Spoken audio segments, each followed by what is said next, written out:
Tonight at 11 o'clock, a D.C. frequent flyer looking to sue President Biden over airline mask rules. No, I won't wear a mask. Why he's convinced he has a strong case. Storms moving on out, but more side covering this pandemic, and as most mitigation measures are lifted for fully vaccinated, we've seen that happen now. The mask mandate, though, is still in effect on public transportation. And now a D.C. man is challenging that. 7 News' Nick Minock with a passenger's journey that stopped before it ever started.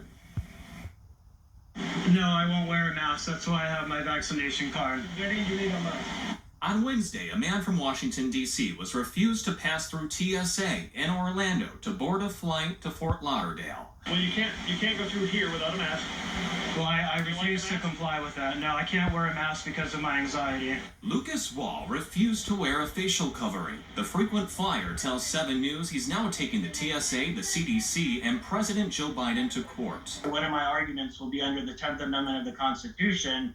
The President, CDC, the TSA, they have no authority to regulate public health matters solely within a state. Biden just has no legal authority to do that. Meanwhile, the amount of people being banned from flying is soaring as some passengers refuse to wear facial coverings on flights.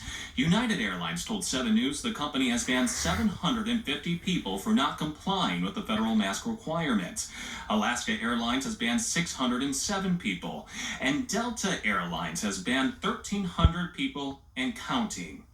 The president of the Association of Flight Attendants told 7 News the constant combative attitude over wearing masks is exhausting for flight attendants, and the atmosphere is so bad it's causing some flight attendants to quit the job they used to love. A Southwest Airlines flight attendant suffered serious injuries after she was punched on a plane. Passenger aggression and violence on planes is up 20 times the amount in a typical year, according to the Association of Flight Attendants. And Airlines for America says the feds take matters like this and masking seriously. They are taking it very seriously. If you do not comply, you could face significant fines. You could face jail time. Nick Minock, 7 News. Now, the CDC says that while fully vaccinated reduces the chances of catching and spreading COVID-19, public transportation creates its own set of unique risks, they say, from high-touch surfaces to the inability to socially distance. Now, 7 News on Your Side has linked the explanation and the guidance as to why the mask order remains in place in the digital edition of Nick's story. It's available in the free 7 News app. As for vaccinations, the National Daily